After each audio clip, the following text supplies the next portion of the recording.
नमस्कार किसान भाइयों, आज मैं सोयाबीन के बीज के उत्पादन के क्षेत्र में फसल की रोगिंग के बारे में चर्चा करूंगी। जैसे रोगिंग क्या होती है, इसे क्यों करना ज़रूरी है और रोगिंग सही तरीके से करने के लिए हमें क्या जानकारी ज़रूरी है। सबसे पहले हमें ये समझना है कि रोगिंग क्या है। बीज उत्पादन के खेत में अवांछनीय पौधे, जैसे आपने जिस किस्म की बुआई की है उस किस्म के अलावा कोई और किस्म के पौधे उपस्थित हैं, जिसे ऑफ टाइप कहा जाता है, उन पौधों को खेत से निकालकर बाहर फेंकना ही रोगिंग कहलाता है। अब सवाल उठता है कि रोगिंग करना क्यों ज़रूरी है। किसी भी बीज उत्पादन कार्यक्रम में गुणवत्तापूर्ण बीज उत्पादन करने के लिए बीज का आनुवांशिक एवं भौतिक रूप से शुद्ध होना अति अनिवार्य है। बीज लॉट में मिक्सचर या एक किस्म से दूसरे किस्म के बीज के मिश्रण से उससे उत्पादन होने वाले बीज शुद्ध बीज नहीं माने जाते और बीज प्रमाणीकरण के समय उस बीज लॉट के जीओटी टेस्टिंग फेल हो जाने की संभावना रहती है। किसी भी किस्म की पूर्ण उत्पादकता प्राप्त करने के लिए उसके बीज को आनुवांशिक एवं भौतिक रूप से पूर्णतः शुद्ध होना अति आवश्यक है। इसलिए बीज उत्पादन से जुड़े हुए किसान भाइयों को रोगिंग अवश्य ही करना चाहिए। सोयाबीन में रोगिंग मुख्यतः 2 बार की जाती है। पहले चरण की रोगिंग फूल आने पर की जाती है और दूसरे चरण की रोगिंग फसल पकने की अवस्था में की जाती है। रोगिंग हेतु 2 बातें बहुत ही महत्वपूर्ण हैं। एक, सही समय पर रोगिंग करना और दूसरा, बीज उत्पादन किए जाने वाले किस्म के लक्षणों की सटीक जानकारी का होना। तो आइए जानते हैं कि किन किन लक्षणों से सोयाबीन की मिश्रित किस्म को पहचाना जा सकता है। जैसा कि चित्र में दर्शाया गया है कि सोयाबीन की किस्मों में 2 तरह के फूल आते हैं, सफ़ेद या बैंगनी। फूल के रंग के आधार पर रोगिंग करना बहुत ही आसान होता है और अलग रंग वाले फूल के पौधे को निकालकर उन्हें उखाड़ फेंक कर आप अपने बीज उत्पादन क्षेत्र की बीज की गुणवत्ता बनाए रख सकते हैं। दूसरा लक्षण है सोयाबीन की आकृति। सोयाबीन में मुख्यतः 3 आकृति की पत्तियां मिलती हैं। लैंसाकार, जिसे लैंसियोलेट कहा जाता है, नुकीली अंडाकार, जिसे पॉइंटेड ओवेट कहा जाता है, और गोल अंडाकार, जिसे राउंड ओवेट कहा जाता है।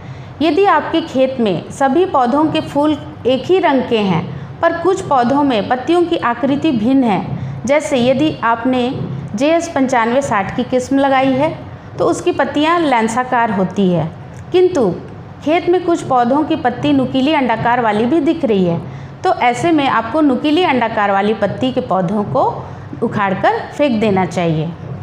तीसरा महत्वपूर्ण लक्षण है सोयाबीन की फली में रोएं का उपस्थित होना या अनुपस्थित होना। सोयाबीन की किस्मों में रोएं 2 तरह के मिलते हैं।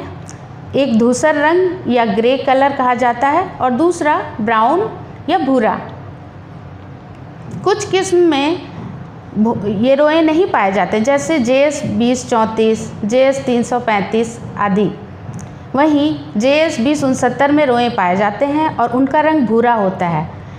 किस्म NRC 7 में धूसर रंग के रोएं पाए जाते हैं। तो इस तरह से अलग अलग किस्मों में कभी रोएं पाए जाते हैं और नहीं पाए जाते। आपने जिस किस्म की बुआई की है उसमें यदि रोएं हैं और जिस कलर के हैं उसके अलावा अगर कोई और दूसरे रंग के रोएं वाले पौधे मिल रहे हैं तो उनको उखाड़कर फेंक दीजिए। चौथा लक्षण है फली का रंग। पके फसल की फली के रंग को 3 वर्गों में वर्गीकृत किया गया है, जैसा चित्र में दर्शाया गया है। पीला, भूरा और काला रंग। फली के रंग के आधार पर अलग किस्म को आसानी से पहचाना जा सकता है और दूसरे चरण की रोगिंग में ये लक्षण पहचान कर अवांछनीय पौधों को निकाला जाता है। दूसरे चरण में मुख्यतः फली के रंग और रोएं के आधार पर रोगिंग किया जाता है। सोयाबीन में रोगिंग हेतु फूल के आने के समय की जानकारी अत्यंत महत्वपूर्ण है, क्योंकि इसमें फूल आने पर रोगिंग तुरंत करना चाहिए। लगभग 7 दिनों का समय मिलता है रोगिंग करने हेतु। उसके बाद फूल सूखने लगते हैं और फली बनने लगते हैं। फूल आने का समय क्यों इतना महत्वपूर्ण है, ये मैं एक उदाहरण के द्वारा बताना चाहूँगी। जैसे सोयाबीन की दो किस्में हैं, JS 9560 और JS 9305। दोनों ही किस्म के फूलों का रंग बैंगनी है, दोनों की किस्म की पत्तियां भी लैंसाकार है और दोनों ही किस्म में रोए भी नहीं पाए जाते।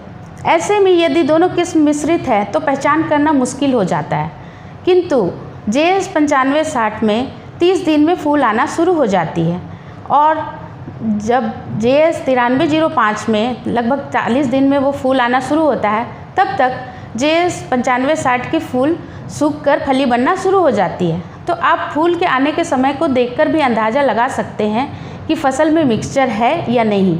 इसलिए आपको यह जानना बहुत ज़रूरी है कि आपने जो किस्म लगाई है उसके फूल आने का समय कितने दिनों पे होता है।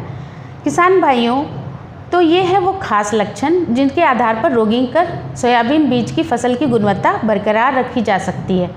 बीज उत्पादन के खेत में रोगिंग हेतु पूरे फसल के दौरान बहुत ही बारीकी से निरीक्षण करना चाहिए और एक भी पौधा ऑफ टाइप दिखे तो उसे उखाड़ कर फेंक देना चाहिए, तभी आपके बीज पूर्णतः शुद्ध होगी। यदि बीज उत्पादन करने वाले किसान भाई इन बारीकियों का ध्यान रखेंगे और सही समय पर रोगिंग कर लेंगे तो निश्चित ही रूप से वे अच्छी गुणवत्तापूर्ण बीज का उत्पादन कर पाएंगे और लाभ उठा पाएंगे। धन्यवाद।